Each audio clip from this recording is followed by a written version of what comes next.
Hey guys, first things first, I just want to say that I'm sorry I haven't put out any content for a while. I've been busy with school. On the bright side, however, school is now over, so I have plenty of time to do personal stuff as well as make all of these really nice videos for you guys. This has been on my backlog for a while. So the first video that I'm going to do is Loser's Final of CEOtaku, and the plan is to release some videos. I'm going to finish up CEOtaku analysis videos, then I'm going to move on to King of Catherine analysis videos, and then I'll make some other to be announced videos. But anyway, we should get started for this. So the first thing that we have is Loser's Final at CEOtaku, which is Ghoul02 versus MikeMuscles. Ghoul being from Texas and MikeMuscles being Jaspero's roommate, and pretty consistent #2 at most of the tournaments. NorCal, of course. Interesting matchup. They played a lot that weekend. I think there isn't really much to say at this point about the players because there's kind of a good bit known about them. Other than I think this was like Ghoul's first tournament running in like a while.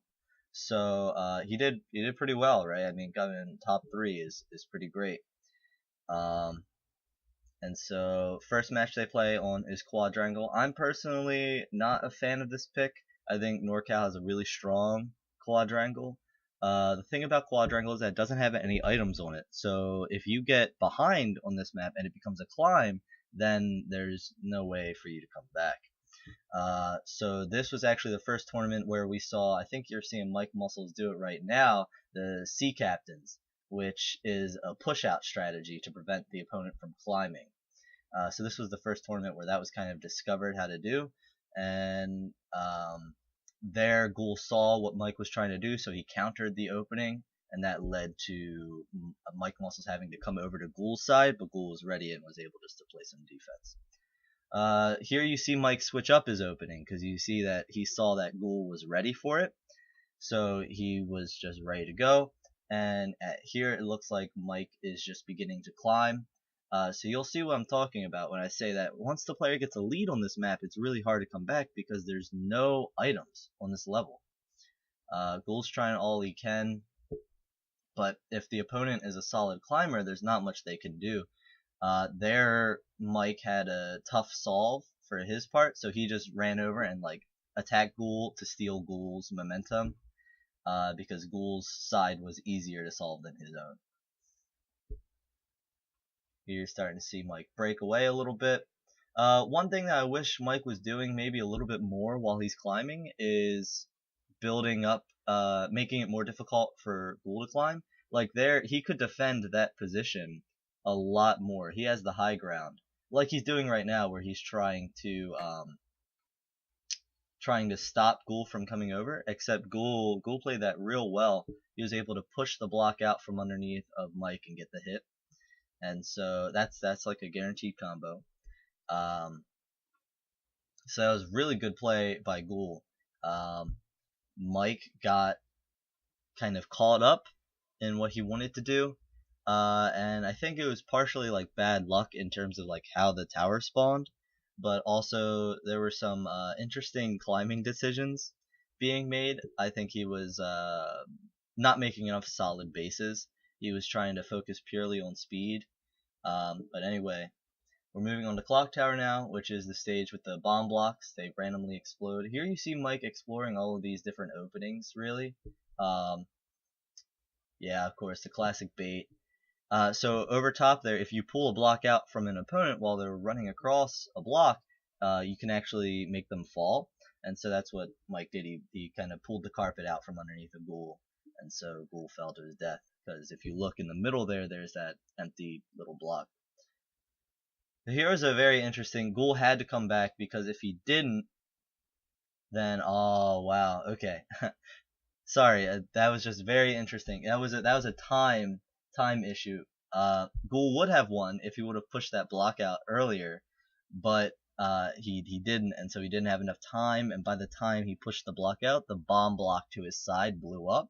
so then he fell through. So that's mostly unfortunate. But he wasn't able to climb there because if he would have continued climbing, then what would have happened was that Mike had destroyed his side of the map. And so if Ghoul would have kept climbing, Ghoul was over, or if Ghoul would have kept climbing, Mike was over on Ghoul's side, and then Mike would have pushed out Ghoul's side as well, and that wouldn't have been good. Here's Cathedral, very strong pick. I support this. Ghoul's very good climber, so makes sense to me. MikeMuscles going for a fast approach. This is Ghoul's preferred kind of opening. It's a little bit slower, it looks like, but more solid. It'll give you more. Oh, there's some walking on sunshine shenanigans. So that works out where if you, when you spawn an item, or when you throw an item, it's actually spawned into the game before it is like visible to the other players. There, Ghoul is just hanging on some of the back that isn't visible to us, but it's definitely there. You can see it now. But when you spawn an item, when you throw in an item, it's called walking on sunshine because the item's hitbox or the item registers as there before it actually appears. So you can seemingly just kind of float on air. Here you see Mike do the same opening, which is, you know, pretty solid. Gives him lots of speed.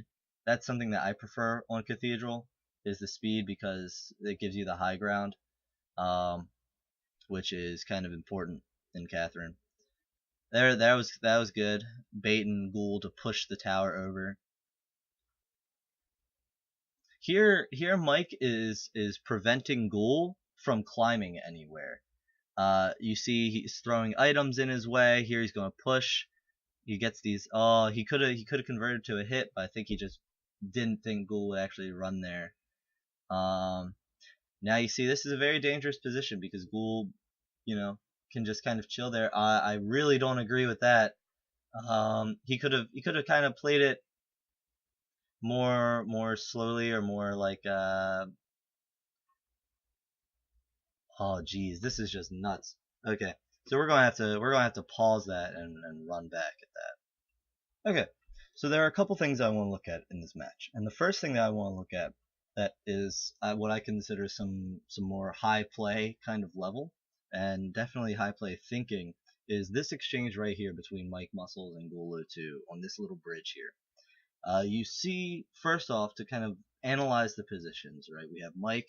He has the high ground on that single block, so if Ghoul tries to approach, Mike can get a really deep drop kick, which just is not good for Ghoul. That's going to send him down a bunch of floors and really set him back. The second thing to notice is that on Ghoul's side, there's not a lot of room to climb, and so this is kind of a forced fight situation. But Ghoul can't challenge Mike directly, and Mike knows that. And so Mike actually has some interesting ideas with how to handle this. The way that he approaches this is that he prevents Ghoul from climbing. And so pay attention to this block and this area right here for the next kind of duration of this fight, as I kind of talk about a little bit. So there was a bait from Mike. He walked onto the block like he was going to run into Ghoul, and then ran back. And that made Ghoul push the block out. Now you'll notice that Ghoul has really nowhere to climb. The only block that he can pull is the block that he is pulling now. So Mike forced him to make these moves, and Mike knows that he has to make these moves, so he prepares, and watch how he prepares.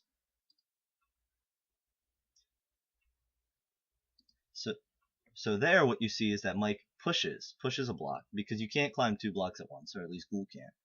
And so what he does is he builds a wall there so that there's no way that Ghoul can climb up, which forces Ghoul to push that block out again and again, because otherwise there's no way that he can climb up. And so then that forces that next block to fall out. And again, watch these interactions, watch these exchanges, how Mike controls that square, that block, so perfectly. And that forces Ghoul to make all of these moves because there's no way else that he can climb.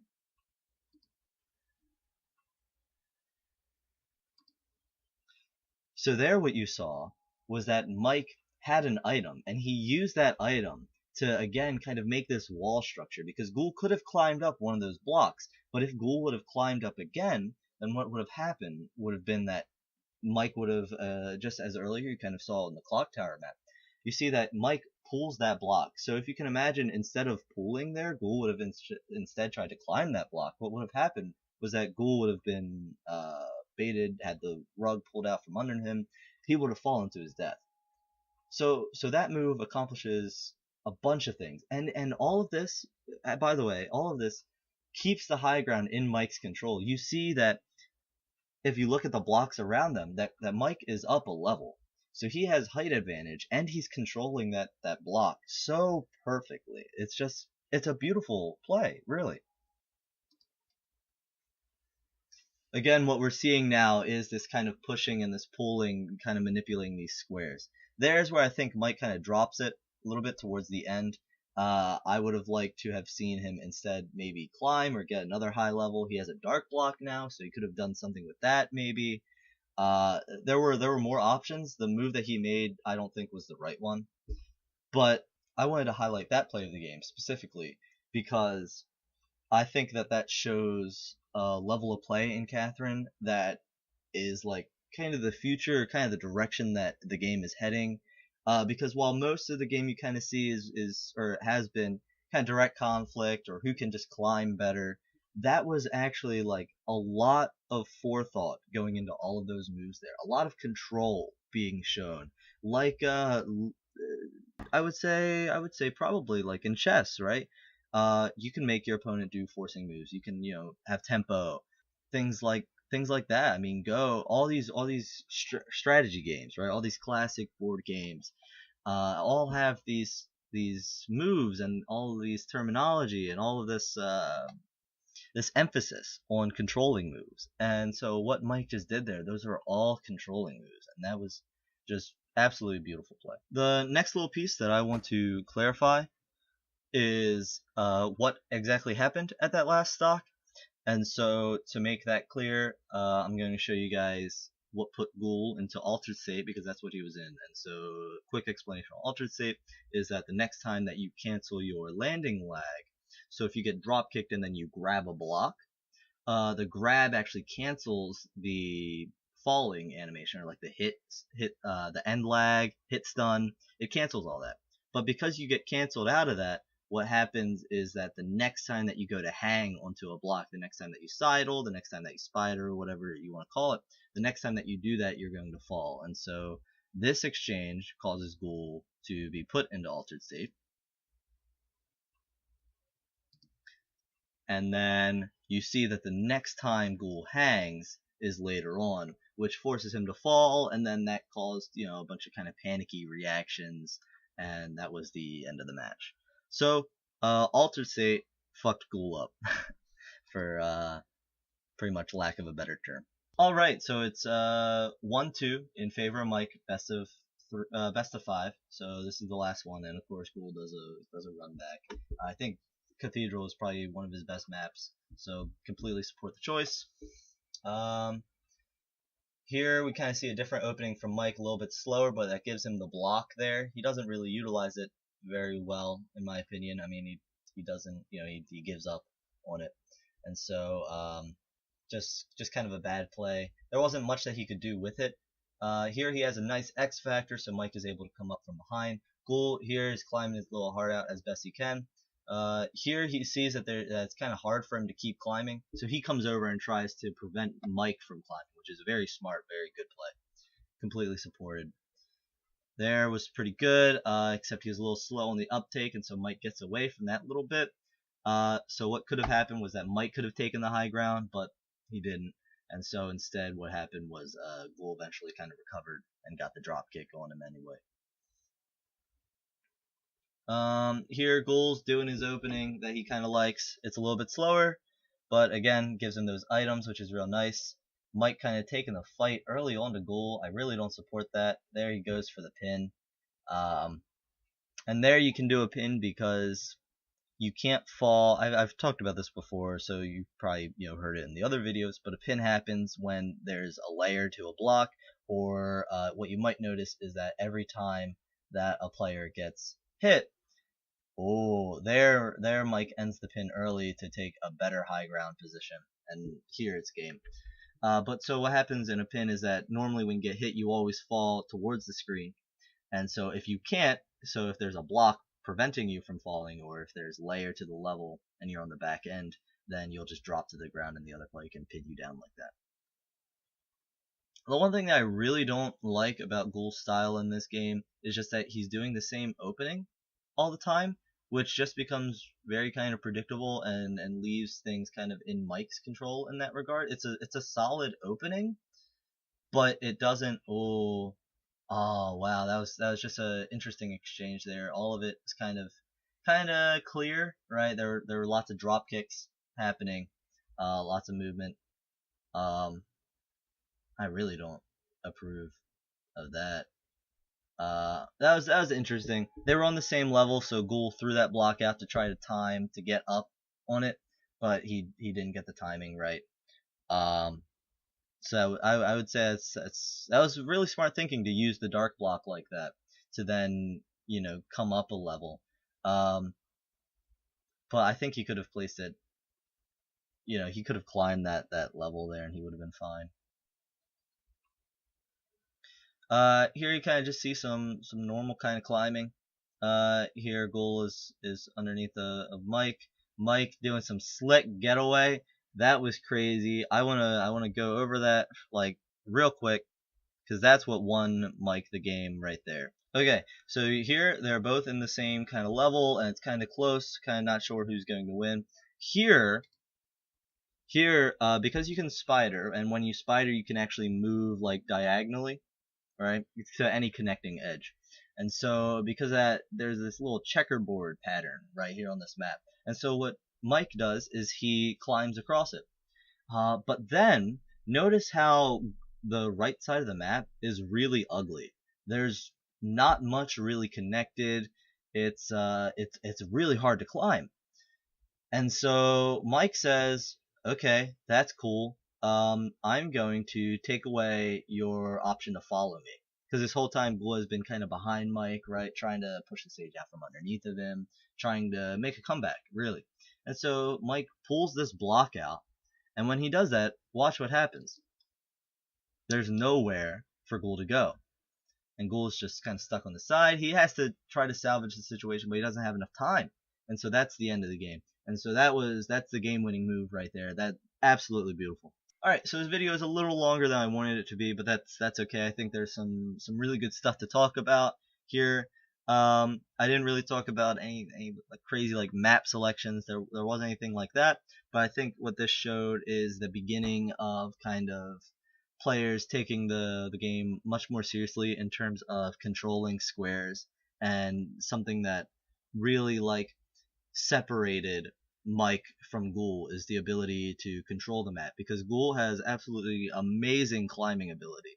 I think his climbing is probably one of the best. Probably straight climbing, probably better than Mike. I mean, Ghoul is a speed runner of the game, so he's definitely got that in his pocket. But in terms of multiplayer, what Mike shows there is just so much control over the board that he can direct Ghoul on where to climb and where to go. And when you can do that, he can control what happens, 3-4 moves ahead. That's insane, right? I mean, that's just kind of clear what happened. So the takeaway is that the checkerboard kind of patterns that appear are super useful to get out of situations where like the board kind of looks ugly and you want to move to a safer zone. Always, always, always spider, because spidering is just so good. And then the other thing to kind of point out is that the kind of wall that you see Mike do in the Cathedral game is so important. Not only just specifically on that map or just that wall or that instance, but kind of the whole idea of making moves that prevent your opponent from climbing while you're ahead are so good, especially when you can run out the clock, because you notice in the game there's kind of no worries at the beginning of that the stage is going to fall out from underneath of them. But as time goes on and the stage falls more and more, it becomes more apparent that the pressure gets put on to Ghoul that, oh, I have to get out of here. I have to climb, but there's no way for him to get up. and then Mike just exhibits so much control. He kind of drops the ball at the end of the exchange, but the exchange itself was absolutely beautiful.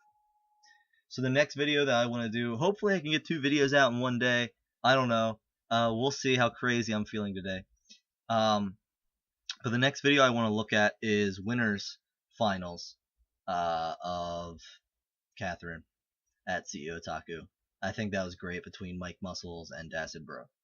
So yeah, I'll see you guys next time.